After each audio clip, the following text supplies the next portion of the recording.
We are counting down the 10 rarest and most secretive whiskey brands that billionaires actually drink. From bottles sourced from silent distilleries to one-off casks that will never exist again, these are not just expensive.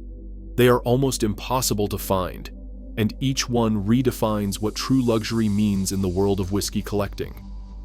Which liquid legend takes the #1 spot? Let us begin at number 10. Hibiki 30. Year sits quietly at the top of Suntory's lineup, but it is a bottle most collectors will never see in person. Crafted from rare Yamazaki, Hakushu, and Cheetah whiskeys, each matured for decades, the blend is released in minuscule numbers, often reserved for favored clients in Japan or discreet private allocations. Even with a price tag north of $5,000, demand far outstrips supply. This scarcity has made Hibiki 30 a magnet for counterfeiters, prompting serious buyers to demand isotope tests and ultraviolet scans before parting with their money. For the ultra-wealthy, it is the everyday pour that is anything but ordinary.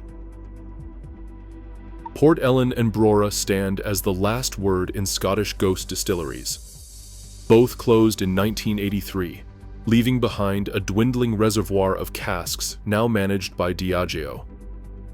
Each year, only a few thousand bottles, sometimes just hundreds, are released as part of the vaunted annual releases. Auction prices routinely reach 5 figures, driven by the knowledge that this is liquid from a vanished era. Port Ellen's signature oily, saline peat and Brora's wild Highland smoke cannot be recreated, no matter how faithfully the distilleries are rebuilt. Collectors chase these bottles not just for rarity, but for a flavor profile that will never return once the last pre-1983 cask is gone. Willett Family Estate's purple tops have turned bourbon collecting into a high-stakes treasure hunt. Each bottle comes from a single barrel, sealed with a distinct purple wax, and no two are exactly alike. The real insiders chase specific barrel numbers and hunt for hazmat releases, bottles that measure above 140 proof and that are notoriously tricky to ship across state lines. Price tags swing wildly, from $500 for a standard barrel up to $10,000 or more for a legendary one. For collectors, it is not about owning just any purple top. It is about tracking down that once-in-a-lifetime barrel, the kind only a handful of people will ever taste. Old Middleton Distillery in County Cork produced its final spirit in 1975, sealing its fate as Ireland's most storied ghost distillery. The Middleton. Very rare. Silent Distillery Collection draws exclusively from those last casks, each one a relic of a vanished era. Chapter 1, distilled in 1974 and aged for 45 years, was released in 2020 with only 48 bottles available worldwide. Prices at launch hovered around €35,000 to €40,000, but for collectors, the appeal runs deeper than price. Every bottle contains single pot still whiskey, triple distilled in copper. Behemoths that no longer exist, using methods and barley ratios lost to time. When one of these bottles is opened, it is not just Irish whiskey being poured, it is the final drops of a national treasure, never to be repeated. Linnell's Red Hook Rye started as a humble single-barrel pick from a Brooklyn liquor store in 2007. Bottled at barrel proof and sold for less than $100, it was a whisper among rye obsessives, not a trophy on a billionaire's shelf. But the liquid inside those few barrels turned out to be electric, spicy, rich, and completely unforgettable. Word spread on bourbon forums, where early buyers traded tasting notes like secrets. As the last bottles vanished from shelves, prices shot up, first into the thousands, then into the tens of thousands. Today, a pristine bottle can fetch $30,000 to $40,000, making it the ultimate if you know flex. Micro-provenance, one store and a handful of barrels beat every big brand marketing play.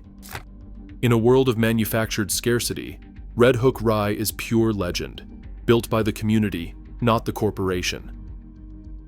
The last drop. Distillers operates more like a treasure hunting guild than a traditional whiskey brand. Founded in 2008, their small team scours warehouses across Scotland, Ireland, and the United States, chasing rumors of forgotten barrels and overlooked casks. Each release is a numbered edition, often less than 500 bottles, with every drop hand-bottled and documented. Release number 28, for example, blends vintage Kentucky whiskeys sourced from decades-old stocks, liquid that might have vanished if not for their intervention. The Last Drops network includes distillery insiders, brokers, and cellar managers who tip them off to hidden gems. For collectors, owning a bottle is not just about age or origin. It is about the assurance that a panel of experts has selected and curated something truly unrepeatable. In a world awash with manufactured scarcity, The Last Drop delivers genuine rarity, one numbered bottle at a time. In 1940, as Britain braced for war, a single cask of Glenlivet was filled and entrusted to the care of Gordon and MacPhail in Elgin. Over the next 8 decades, that cask sat untouched through blackouts, rationing, and the rise and fall of entire industries. The Urquhart family, who founded the firm in 1895, made the decision, generation after generation, not to bottle the spirit, even as evaporation claimed most of its contents and tax regimes shifted. In 2020, with just 250 bottles drawn, the generation's 80-year-old Glenlivet became the oldest single malt scotch ever released. Priced around £80,000 to £100,000, each bottle is not just rare, it is a survivor, an artifact that witnessed the entire arc of the 20th century from the inside of a sherry cask. Michter's 20-year and 25-year releases are the American answer to the engineering mindset of Silicon Valley. Instead of relying on Kentucky's fickle seasons, Michter's pays to heat cycle its warehouses, raising temperatures in winter so the whiskey keeps expanding and contracting in the barrel, while other distilleries let their stock go dormant. This process isn't cheap. Warehouse costs rise by as much as 30%, but the reward is a deeper, more consistent maturation, meticulously tracked and logged. Every barrel is monitored, every environmental variable recorded, and only a handful survive the full 2-decade journey without turning bitter or woody. When a barrel does make the cut, it faces a sensory panel before it can be bottled under the Michter's name. The result is just a few hundred bottles of the 25-year, each one trading hands for $10,000 or more on the secondary market. For tech billionaires, this isn't nostalgia, it is a flex rooted in data and precision, and the rarest kind of American patience. Silvano Samaroli's approach to whiskey was pure curation. No distillery, no marketing machine, just one man's palate and a relentless search for perfection. In 1968, from his base in Italy, Samaroli began buying casks from Scotland's top distilleries, bottling only those that met his exacting standards. His most legendary find was the Bowmore Bouquet, 1966. Casked on Islay's windswept coast and bottled around 1984, this single malt is often called the greatest whiskey ever made. Its profile is intensely floral, laced with tropical fruit, and it stands apart from anything Bowmore produces today. The label is a surrealist painting, and it signals what is inside, art in liquid form. Only a few hundred bottles were released. Each one now trades hands for $50,000 to $70,000 at auction. For the collector, owning a bouquet is not just about rarity or investment. It is a statement that taste, not marketing, sets the true elite apart. In a world obsessed with brands, Samaroli's Bowmore Bouquet is the ultimate curator's flex.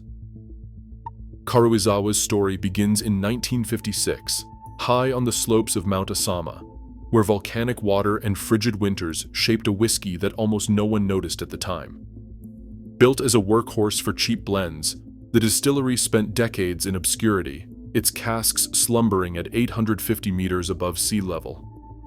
When production stopped on the last day of 2000, only a handful of staff remained to watch over the barrels. By the time the site was demolished in 2016, Karuizawa had already become a legend. Its remaining casks, about 350 in total, transformed from forgotten inventory to the most coveted ghost stock in Japanese whiskey. The liquid inside those casks is unrepeatable. The original distillery is gone, bulldozed for redevelopment. The climate, the sherry casks, the old production quirks are all lost to time. No amount of money or revival branding can recreate the conditions that made those bottles possible. When a bottle of Karuizawa is opened, that flavor profile disappears from the world forever.